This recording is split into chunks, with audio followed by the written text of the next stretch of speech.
Welcome to Deep Psyche. Most people drift through life like beggars of affection, yearning to be chosen, seen, affirmed. They crave validation as if it were air, yet remain blind to the worth that lies dormant within them. This is the ailment of the modern soul, to feel invisible in a world obsessed with appearances, and worse, to believe the invisibility is their own failure for not shining brightly enough. But the truth is this: real value does not announce itself. It does not chase. It does not explain. It simply is. When you awaken to your intrinsic worth, not the price others project onto you, you begin to move differently. You are no longer a product on a shelf, waiting for the approval of the highest bidder. You are not a discounted version of yourself just because someone failed to recognize your depth. The true error lies in believing that your worth must be proven rather than realized. But remember this: the eyes that cannot perceive gold in its raw form are not worthy of its brilliance once refined. If you believe yourself to be ordinary, you will tolerate being treated as expendable. You will negotiate for love, beg for space, and always come up short. Not because you lack value, but because you handed the world the very scale by which you are measured. If you wish to be seen as something rare, something of depth and distinction, you must first cease offering yourself as easily acquired. Withdraw from the unconscious pattern of self-minimization, shrinking your truth so others can feel large beside it, lowering your standards in the name of connection that does not connect. There is no wholeness in desperation, no reverence in making yourself perpetually accessible. That which is sacred is never available without discernment. True value lies not in how many desire your presence, but in how few are permitted entry into your interior world, and only through merit, not demand. This is no simple path. I know. You were conditioned to perform, to placate, to prove. Taught that love must be earned, that worth lies in effort, that enoughness comes from external affirmation. So you gave more, softened more, bent further, yet they withdrew. And perhaps now you begin to understand. The human psyche resists what comes too freely. It does not cherish what lacks boundaries. For instinctively, we revere what feels earned, not what is simply offered. You became optional not for lack of beauty, nor intelligence, but because you forgot that your very presence, in its full and undiluted form, is already the rarity. The treasure was always you. True luxury does not beg to be chosen. It does not posture or audition, it is. And in that unapologetic being, it awakens longing in those ready to receive it. So the question is not, what can I do to be chosen? But rather, what must I remember in order to choose myself? The answer: you must reclaim the crown you were born with, the one you spent years waiting for someone else to place upon you. Everything you hide, soften, or edit to fit into palatable molds, your intensity, your discernment, your silence, your boundaries, these are not defects. They are marks of someone who has remembered, I am not here to be consumed. I am here to be known, if one is capable of knowing. Walk into every space with the quiet certainty that your value is not negotiable. This is not arrogance. This is awareness. And when you become truly aware, you will no longer abandon yourself to be accepted. You will not explain away your depth or compromise your standards for the comfort of others. You will stop hoping to be seen, and instead, you will see yourself. And here is the truth: they see you. They always have. Most people see your power, make no mistake about that. They see it clearly, and yet they pretend they don't. Not out of ignorance, but out of calculation. They are hoping you haven't seen it yet, hoping you'll continue to undervalue yourself, to remain within reach, pliable, convenient. But the moment you awaken to your own worth, you transcend their grasp. You become too costly, not in arrogance, but in authenticity for the games they once played. And you must learn to be at peace with that. You must be at peace with being too much for those who only seek fragments, with being passed over by those whose perception has not yet matured to meet your depth, with being misunderstood by those who were never meant to understand you in the first place, because you are not ordinary, and that is precisely your power. What is rare is not meant to be widely embraced. It is meant to be recognized only by those with the capacity to receive it without distortion. What is rare is not democratic, it is sacred. So if you desire to be seen as something precious, you must first become unavailable to those who treat you as an afterthought. You must release the hunger to be chosen and choose yourself with such unwavering clarity that your absence speaks louder than your presence ever did. When you come into full awareness of your inherent value, you no longer discount yourself. You no longer wait in the wings for acknowledgement. You become the vision itself. Here lies the paradox. The moment you cease needing their validation is the moment they begin to notice your presence. Human nature rarely values what pleads to be seen. It is drawn to what stands sovereign, indifferent to approval. For what is independent of need exudes mystery, and mystery commands respect. You have been taught, conditioned to earn love by pleasing, by overgiving, by softening your edges to fit the shape of someone else's desire. But in doing so, you became too available, too responsive, too malleable, and that which is always present is eventually taken for granted. To be everywhere is, in time, to be nowhere in particular. You were not born to perform. You were not designed to become whatever others needed you to be. But somewhere along the path, you were led to believe that if you just gave a little more, tried a little harder, smiled a little sweeter, they would finally see you, finally stay, finally choose you. And so, you became a mirror, reflecting what others wanted, never what you truly are. But mirrors are not loved for themselves.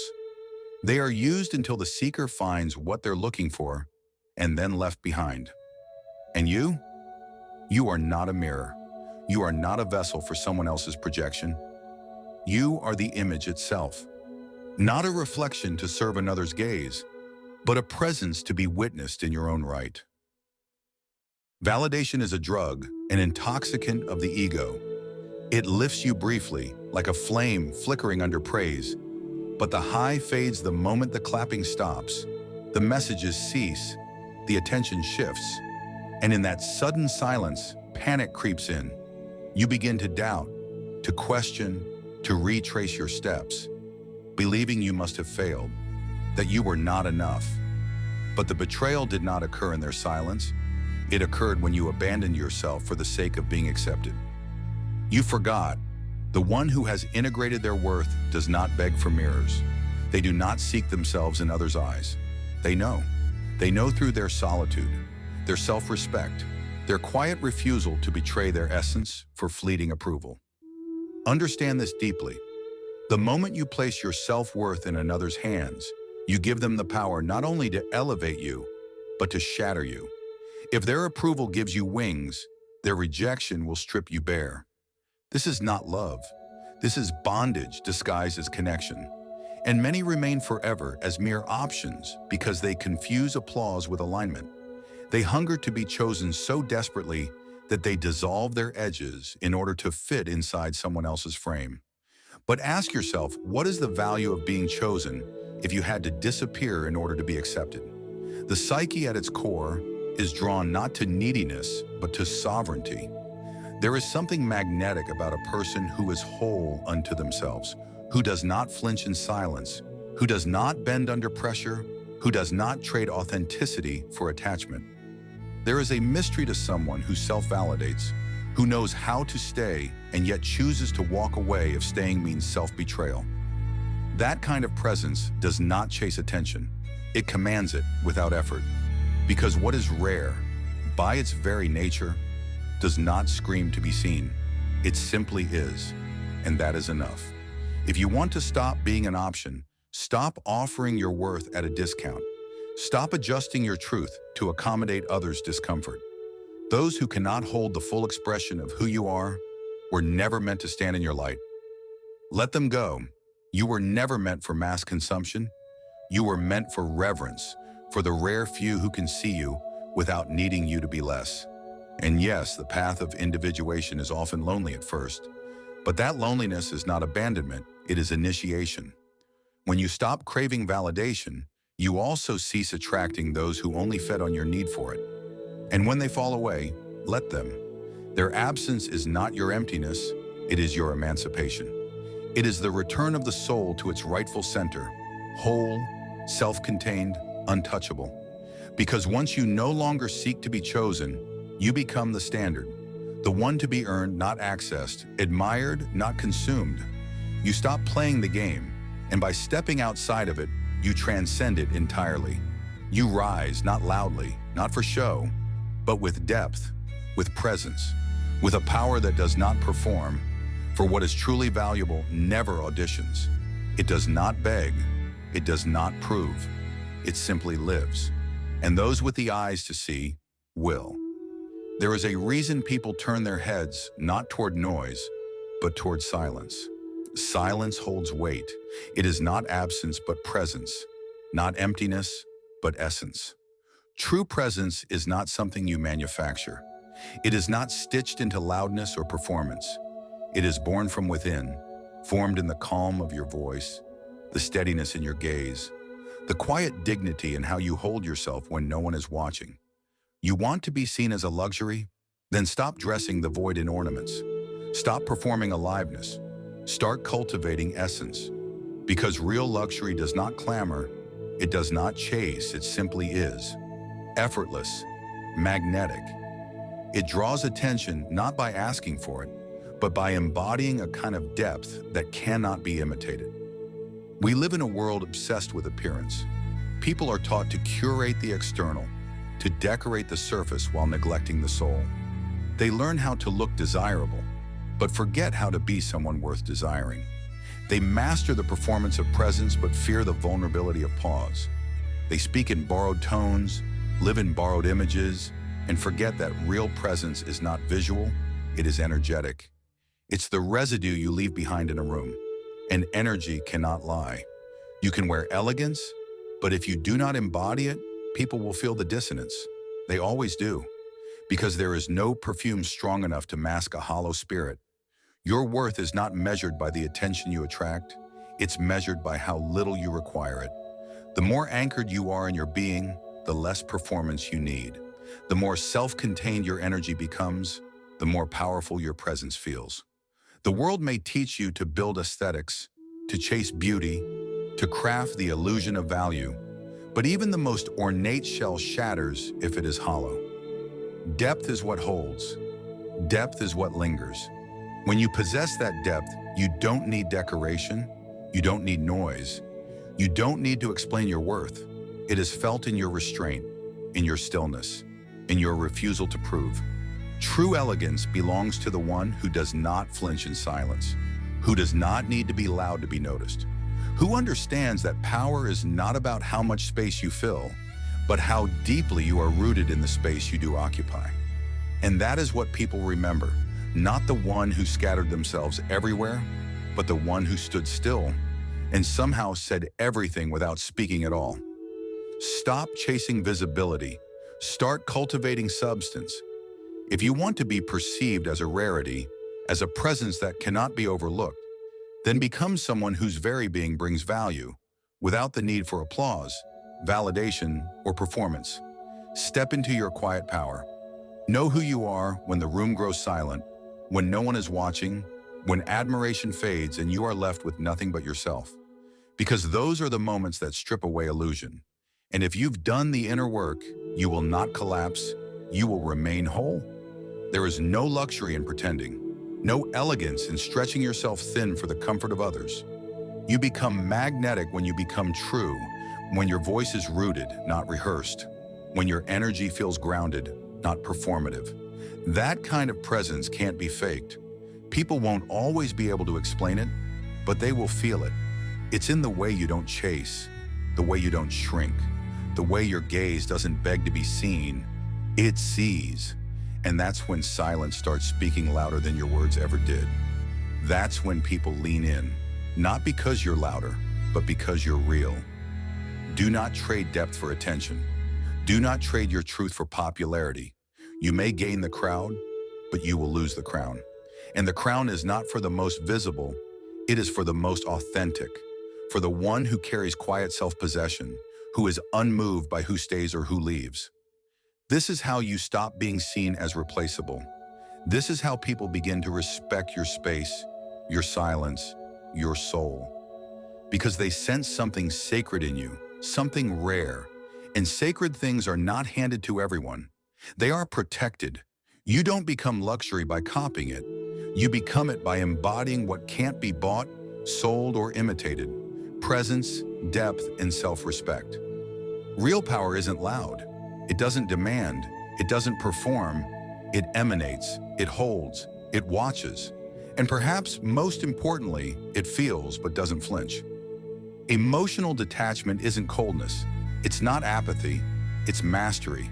The ability to feel everything, but not be ruled by any of it. Most people are enslaved to their emotions. They love when loved, vanish when wounded, erupt when ignored, and they confuse volatility with passion. But true strength is stillness. It's restraint. It's the capacity to sit inside the fire of your feelings and not burn yourself trying to escape. To love without losing your center. To care without clinging. That is the beginning of liberation. Because as long as your emotions control your actions, others control your life. They'll raise you with attention. Silence will shatter you. And the moment they sense that power, your boundaries dissolve. You become predictable, easy to unnerve, easy to manipulate. But when you master detachment, not as a shield, but as a sacred practice, you stop leaking energy in all directions. You become a mystery, not because you're hiding, but because you're no longer bleeding yourself for validation. And in that quiet, in that stillness, you become untouchable. Not above feeling, but no longer ruled by it. People sense they can no longer bend you with praise or punish you with withdrawal. And that changes everything. You are no longer part of the game. You are the standard. There is a quiet dignity in no longer needing to prove how much you care. A deeper strength in resisting the compulsion to explain every emotion or to escape discomfort the moment it arises. This capacity to sit with unease without needing to fix it is rare. And in its rarity, it becomes a form of true luxury. We live in a world overwhelmed by over-explainers, over-feelers, and overreactors. People who, unable to tolerate inner tension, project it outward. But the one who feels the storm and still speaks with clarity, who moves with intention despite inner conflict, that person is becoming whole. And no, this does not mean emotional suppression. It means transformation. It is the difference between being possessed by emotion and being in relationship with it, between drowning in feeling and observing it with the steady eye of consciousness. The emotionally mature individual does not react from their wounds. They pause. They return to center. They remember who they are beneath the noise. In that remembered space, they respond, not from fear, but from wisdom. Not from the ego's need to be validated, but from the self's desire for integration. There is nothing more disarming than the person who cannot be emotionally baited, who remains unmoved by dismissal, rejection, or silence, not because they feel nothing, but because they have made peace with the shadow that once needed external approval. This kind of emotional discipline unsettles people. It breaks the dynamic of control. And in that disruption, respect is born. Sometimes even reverence. Because power that does not demand attention, paradoxically, commands it. Such individuals don't need to raise their voice to be heard. Their calm is louder than most people shouting, their silence more meaningful than many speeches. And their absence, when offered, is felt more deeply than others' constant presence. This is what makes a person unforgettable. Not their availability, but their rarity. Not their willingness to please, but their refusal to betray themselves for belonging. At the root of this presence is emotional detachment, not as armor, but as clarity. You care, but you do not cling. You feel, but you do not collapse. You love, but you do not abandon yourself in the name of connection. And yes, there will be those who call this distance, who confuse your calm for coldness. Let them. Their misunderstanding is not yours to correct, because the ones who are capable of meeting you in your stillness, without needing to disturb it, will never ask you to fracture your center to make them feel secure. You owe no one an explanation for your peace. You owe no one a justification for your discipline. And you certainly do not need to dim your sovereignty so that others feel more in control. The one who can love without attachment, feel without being ruled, walk away without vengeance, that one holds the kind of presence that cannot be forgotten. You cannot demand to be treated as valuable while repeatedly choosing what wounds you. That contradiction is the very thing that keeps you bound. Many cry out for love, for respect, for recognition, yet they remain in patterns that diminish them. In relationships where their presence is tolerated, not treasured. In spaces where they are needed only when convenient. And then they wonder why no one sees their worth. But the truth is this: no one will treat you as a luxury if you continue to treat yourself as an afterthought. Every time you allow someone to return without accountability, every time you silence your own needs in order to keep the peace, every time you explain your worth to someone who refuses to acknowledge it, you teach the world that your value can be compromised. And patterns are powerful teachers. If you settle for crumbs, people will never offer you the whole meal. Not because you are undeserving, but because you've demonstrated that you will accept less. And here lies the quiet truth we often resist confronting. We teach others how to treat us not just through words, but through our actions and choices. It requires courage to walk away from what is familiar, strength to hold your standard when your heart whispers that you should compromise to feel connected to someone. Yet every time you choose alignment over attachment, you reclaim a fragment of your soul. You stop bargaining with your dignity, stop abandoning yourself simply to avoid the pain of perceived abandonment from others. In this process, you begin to teach the world how to treat you, not through force or performance, but through a silent refusal to remain in spaces that diminish your worth. Yes, it will feel uncomfortable. Saying no to what diminishes you often leads to moments of solitude. It means stepping into the void of silence instead of chasing validation. It means leaving messages unanswered, doors shut, conversations left unspoken, not out of bitterness, but from clarity and self-respect.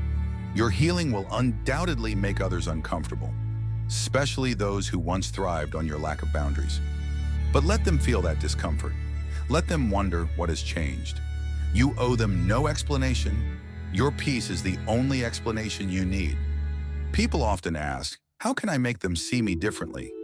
But the more important question is, how do I start treating myself differently? The shift doesn't start with them. It begins with you. You stop over-explaining. You stop chasing closure. You stop proving your value. You begin standing in your truth quietly, steadily, without fanfare. You begin to hold space for your own worth, even when no one else claps for it. And it's at this point when you become unavailable to chaos, inconsistency, and emotional crumbs that others will begin to feel the weight of your absence. And in that absence, they will understand what your presence truly meant. But you cannot teach them this lesson if you keep returning prematurely. If you keep giving one more chance, one more excuse, one more part of yourself, you may believe you're being loving, forgiving, patient, but in truth, you are betraying your own standard. Love without self-respect is not love. It's attachment masquerading as compassion, fear disguised as kindness. There is nothing wrong with having a soft heart, but your softness means little unless it is held by firm boundaries. You are not here to be emotionally available to anyone who sees your value but refuses to honor it. You are here to be whole, grounded, and rare. And sometimes the most loving thing you can do is to leave. Leave the conversation that spirals in circles. Leave the connection that fills you with anxiety. Leave the relationships that require constant proving, constant pleasing. Your energy is sacred, and as you realize that more deeply, you'll begin to understand that not everyone deserves access to it. Not everyone belongs at your table, and those who do will not need convincing. They will see your worth. They will respect it. They will match it. You teach people how to treat you not by accepting less, but by refusing to stay where your value is not recognized. One of the greatest illusions we carry is the belief that being chosen by others will finally make us feel whole. We convince ourselves that if someone sees us, desires us, picks us, then perhaps we will no longer question our worth. But the deeper truth is this: if you do not already feel enough within yourself, being chosen by someone else will not satisfy you. It will become yet another performance, another mask to wear, another place to prove your worth. In the end, you will feel just as empty as before. Only now you will be surrounded by people who were drawn to the role you played, not the person you truly are. You don't rise by being liked, you rise by being true.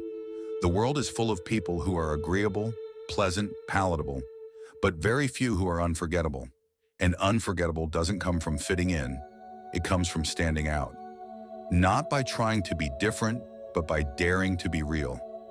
This means letting go of the need to please, letting go of the desire to be liked by everyone. Because the price of universal approval is always self-abandonment.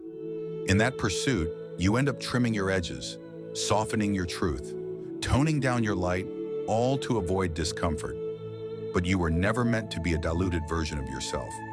When you carry yourself as though you are the prize, something shifts in the way people perceive you. It's not arrogance, it's alignment. It's a quiet knowing that your presence is a gift, your time sacred, your energy too precious to be wasted. But this knowing doesn't emerge from surface-level confidence. It comes from doing the hard inner work. It comes from sitting with your wounds, learning to heal them without demanding others do it for you. It comes from no longer confusing attention with love or proximity with depth. Too many are desperate to be chosen that they forget to choose themselves. They wait for someone else to validate their beauty, their intelligence, their heart. But if your worth rises and falls based on another's perception, it was never rooted in truth to begin with. You do not become valuable when someone else recognizes it. You already are. Their recognition doesn't make your value real. It only reveals whether they have the capacity to see clearly. And not everyone does. Some will overlook you because they are still drawn to chaos. Some will resist you because your calm threatens their instability. Others will walk away because they cannot consume you the way they've consumed others. Let them. Your task is not to be digestible to those who lack the appetite for depth. Your task is to remain true to yourself, to your path, to your standards. You do not win by chasing, by proving, by pleading. You win by becoming so secure in your essence that those who do not honor it simply fade away. Not because you push them, but because they could not endure the presence of someone who no longer needs to be chosen to feel whole. And this is where your life begins to change. When you stop trying to convince the world of your worth and start living as though it is unquestionable. When you stop shrinking to fit into rooms just to be accepted. When you stop tolerating half efforts, half love, and half attention. Real value is never loud. It does not campaign. It simply is. It speaks for itself in how you speak to yourself, in what you allow, and in what you no longer entertain. There is a distinct difference between being wanted and being respected. Many may desire you, but few will truly respect you. And it is respect, not desire, that has the power to elevate. The ones who respect you, they will not treat you as a fallback plan. They will treat you as a standard. The path to attracting that level of reverence begins with offering it to yourself. No more compromising your needs, no more settling for the almost, no more handing your worth to those who appear only when it serves them. The more you align with your own value, the less you will be available to those who fail to recognize it. You are not here to be chosen, you are here to choose. And when you realize this, you won't just cease to be an option, you'll become unforgettable. You don't become rare by shouting for attention, you become rare by embodying stillness. You become rare by living with clarity, by knowing yourself so deeply that those who fail to see it are simply too blind to matter. Let others chase approval. You instead become the benchmark. The moment you cease asking to be chosen is the moment they realize you never needed to be. If this message has awakened something within you, it means you are ready to stop settling. Subscribe and walk this transformative journey with us. Thank you.